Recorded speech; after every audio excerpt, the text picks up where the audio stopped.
Bapak Ibu, perkenalkan dulu, nama saya Mok Soleh. Saya asli dari Borno. Mungkin ada famili atau keluarga yang dari sana.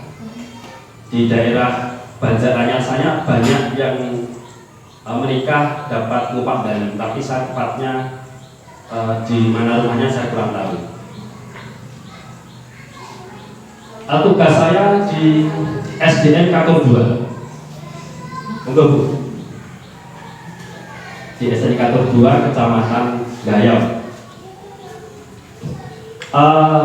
Maksud dan kedatangan saya ke sini di atas undangan Bapak Suprapto. Saya berkolaborasi dengan Bapak Suprapto karena melaksanakan tugas, yaitu calon guru penggerak angkatan 7 Kabupaten Bojonegoro yang bulan ini setelah menyelesaikan modul 1.1 yang diantaranya adalah pengenalan budaya positif di sekolah. Budaya positif itu apa Ibu? Mungkin ada yang tahu? Budaya positif itu apa? Mungkin ada yang tahu? Belum tahu. Budaya positif itu adalah yang terpampang di banner ini.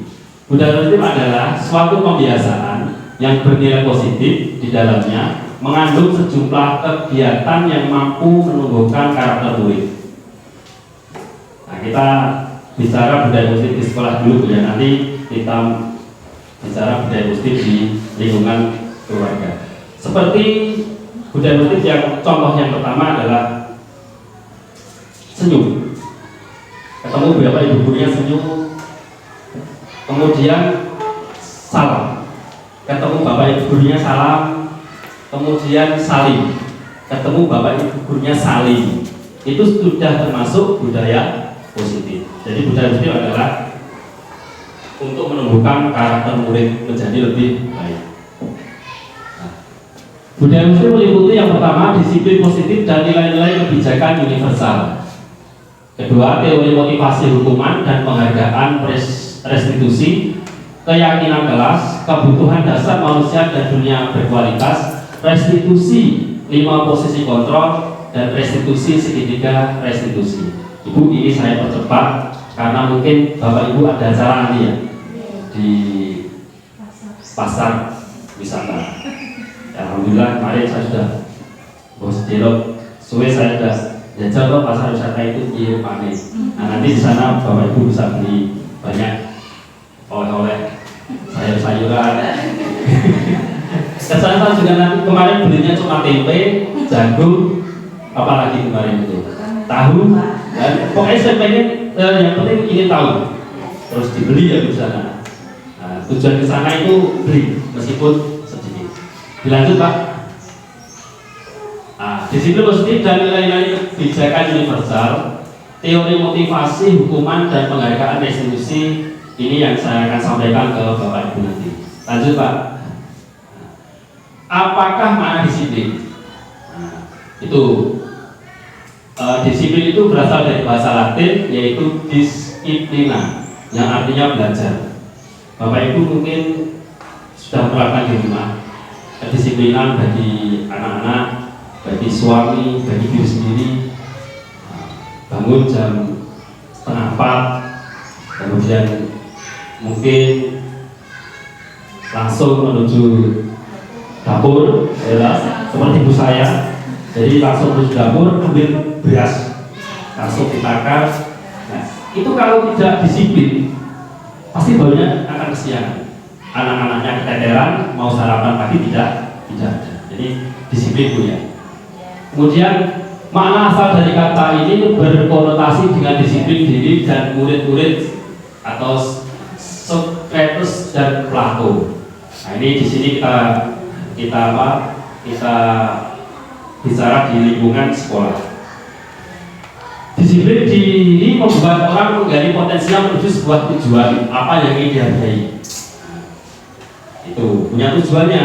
Saya disiplin itu pertama supaya anak-anak saya menjadi lebih baik.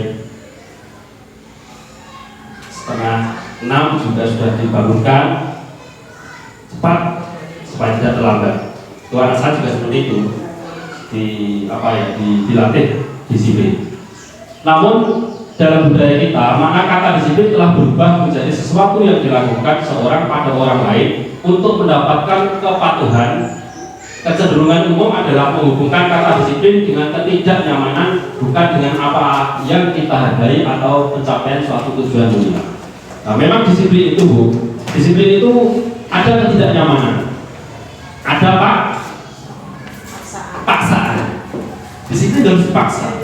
Kalau tidak dipaksa, saya tidak akan datang ke SDU Pak Dalu seperti itu. Nah, karena istri saya sudah bangun, Polri itu ya jangan dari su. Nah, itu saya paksa mata-mata, meskipun mata kantuk, saya paksa untuk bangun. Itu disiplin itu ada tidak nyaman. Nah, nilai-nilai kebajikan pelajar Pancasila. Ya, karena di Indonesia sekarang di kelas 1 dan kelas 4 sudah diberlakukan kurikulum merdeka, yaitu tujuan utama adalah bisa membuat atau bisa mempunyai jiwa karakter Pancasila yang tinggi. Yaitu pelajar Pancasila itu yang pertama adalah beriman bertakwa kepada Tuhan Yang Maha Esa dan berakhlak mulia, kebinekaan global, kemudian bergotong royong, kreatif atau bernalar kritis dan mandiri. Itu profil pelajar Pancasila yang ingin dicapai dunia pendidikan di Indonesia saat ini. Yang proyek pilotnya adalah kelas 1 dan kelas 4. Mungkin ada wali kelas 1? Ada ya? Ya. Itu proyeknya kelas 1 dulu. Di tahun pertama kelas 1 dan 4, nanti di tahun kedua kelas 2 dan 5, di tahun ketiga kelas 3 dan 6. Jadi kelas 1 dan kelas 4 ini proyek. Berhasilkah tujuan Indonesia untuk mencapai profil pelajar Pancasila? Selanjutnya adalah ini, beriman kepada Tuhan Yang Maha Esa dan berakhlak mulia. Ini tujuan pertama. Diwarai ngaji, diwarai sholat dan sebagainya, itu adalah tujuannya adalah supaya ada keimanan. Iman itu apa artinya? Percaya. Saya yakin SDU Pak dalam wali murid SD sini itu pintar-pintar karena banyak mondok di sini. Ya. Ini banyak tuh di daerah saya juga yang mondok di mana itu? Dari banyak mondoknya Pak. Nah, termasuk itu. Wes apa sama lain. Wes bertakwa kabeh pokoknya. Kemudian teori motivasi hukuman dan penghargaan. Teori motivasi perilaku manusia. Artinya apa? Teori motivasi hukuman dan penghargaan itu adalah menghindari ketidaknyamanan atau hukuman apa yang terjadi apabila saya melakukan apabila saya tidak melakukannya. Jadi Bapak Ibu ya, kita itu selalu memberikan hukuman apabila anak atau murid itu melakukan satu kesalahan. Benar nggak? Bapak Ibu mungkin di rumah juga seperti itu. Mungkin hukuman yang pertama adalah diberi hukuman secara lisan dulu, dinasihati, jangan sampai hukuman itu langsung berupa fisik, digebuki, dijewer, itu jangan dihindari ya. Karena itu akan membuat anak menjadi lebih di dalam hatinya itu lebih merasa sakit. Jangan sampai seperti itu. Untuk mendapatkan imbalan dari orang lain atau institusi, apa yang saya dapatkan apabila saya melakukannya. Kemudian yang ketiga adalah untuk menghargai diri sendiri. Saya akan menjadi orang yang seperti apa apabila saya melakukannya. Jadi anak itu akan mempunyai kesadaran diri. Oh, kalau saya disiplin, pasti disiplin belajar contohnya. Pasti anak-anak akan menjadi lebih pandai dan lebih cerdas. Paling tidak mengerti apa yang akan disampaikan oleh bapak ibu gurunya. Dan ibu teori belajar anak itu, yang penting anak kon moco tok, terus gak usah dibusuk ini. Jadi nanti apabila bapak ibu guru yang menyampaikan di sekolah, feelingnya sudah tahu, terus tak moco nih Omar. Pasti dia bisa jawab, pasti itu.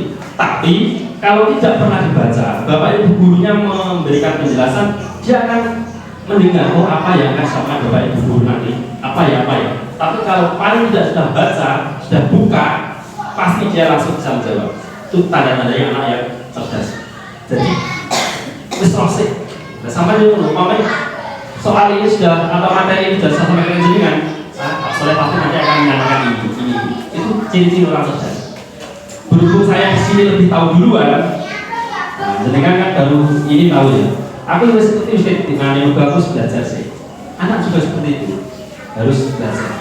Minimal mau nggak membaca. Wes gak usah di ini sih. Belum mau buku itu wes. Lanjut Pak. Nah, menghindari ketidaknyamanan atau hukuman. Ini adalah tingkat terendah dari motivasi perilaku manusia. Biasanya orang yang motivasi perilakunya untuk menghindari hukuman atau ketidaknyamanan akan bertanya, apa yang akan terjadi apabila saya tidak melakukannya. Nah, contoh, anak tidak mengerjakan PR. Kalau saya tidak mengerjakan PR, nanti pasti saya akan dihukum oleh guru. Dari sini, anak akan mempunyai inisiatif sendiri. Bu, ayo Bu, kerjaan PR. Besok saya tidak dihukum oleh guru atau Pak Guru. Jadi anak punya motivasi dari diri sendiri. Itu penting. Jadi punya kesadaran diri. Yang kedua adalah untuk mendapatkan imbalan atau penghargaan dari orang lain. Oh, Bu, aku sudah kerja PR, selamanya aku diwarai ini oleh nilai 100. Nah, itu imbalannya. Jadi Bapak Ibu jangan menyalahkan anak. Kok dapat nilai 40? Jadi ibu gak marahin begini kok. Paling tidak ya dibimbing ya, supaya mendapatkan imbalan dari hasil kerjanya. Tidak hanya PR saja. Ibu tugas no jajan atau tugas no belanja di toko itu nanti uang pembeliannya ambil, itu satu imbalan. Lanjut Pak. Nah, yang ketiga adalah untuk menjadi orang yang mereka inginkan dan menghargai diri sendiri dengan nilai-nilai yang mereka percaya. Artinya apa? Orang dengan motivasi ini akan bertanya, akan menjadi orang yang seperti apa apabila saya melakukannya. Mereka melakukan suatu karena nilai-nilai yang mereka yakini dan hargai, dan mereka melakukannya karena mereka ingin menjadi orang